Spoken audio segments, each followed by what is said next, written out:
സമ്പത്തും ഐശ്വര്യവും നൽകുന്ന കുബേരമന്ത്രം. നമസ്കാരം. ആസ്ട്രോബ്ലസ് മലയാളത്തിലേക്ക് ഏവർക്കും സ്വാഗതം. കഠിനാധ്വാനം ചെയ്തിട്ടും കയ്യിൽ പണം നിൽക്കുന്നില്ലേ? കടബാധ്യതകൾ കൊണ്ട് വലയുകയാണോ? ഹൈന്ദവ വിശ്വാസപ്രകാരം ധനത്തിന്റെ അധിപനാണ് കുബേരൻ.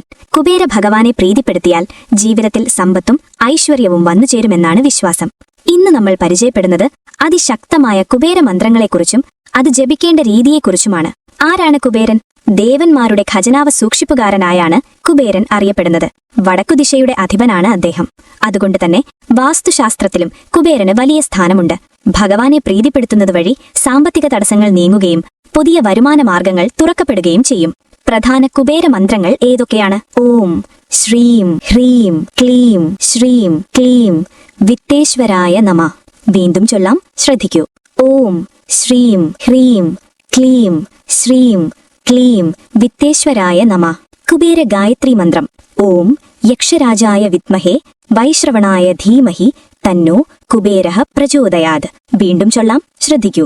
ഓം യക്ഷരാജായ വിദ്മഹേ വൈശ്രവണായ ധീമഹി തന്നോ കുബേരഃ പ്രചോദയാത്. ഇനി ഈ മന്ത്രങ്ങൾ ജപിക്കേണ്ട രീതി. മന്ത്രങ്ങൾ ജപിക്കുമ്പോൾ ചില കാര്യങ്ങൾ ശ്രദ്ധിക്കണം. എങ്കിൽ മാത്രമേ പൂർണ്ണഫലം ലഭിക്കൂ. സമയം: ബ്രഹ്മമുഹൂർത്തത്തിലോ അല്ലെങ്കിൽ വൈകുന്നേരം സന്ധ്യാസമയത്തോ ജപിക്കുന്നതാണ് ഉത്തമം. ദിശ: വടക്കുദിക്കിലേക്ക് നോക്കിയിരുന്നു വേണം ജപിക്കാൻ. വടക്ക് കുബേരന്റെ ദിക്കാണ്. ശുദ്ധി: കുളിച്ച് ശുദ്ധിയുള്ള വസ്ത്രം ധരിക്കുക. കയ്യിൽ ഒരു പവിത്രമായ മാല, രുദ്രാക്ഷമോ സ്ഫടികമോ ഉണ്ടെങ്കിൽ നല്ലത്.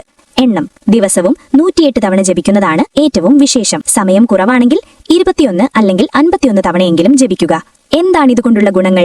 ഈ മന്ത്രം സ്ഥിരമായി ജപിക്കുന്നത് വഴി അപ്രതീക്ഷിത ധനലാഭം, ജോലിയിൽ ഉന്നതി, ബിസിനസ്സിൽ ലാഭം, കുടുംബത്തിലെ ദാരിദ്ര്യം മാറിക്കിട്ടുക എന്നിവ സംഭവിക്കുമെന്ന് വിശ്വസിക്കപ്പെടുന്നു.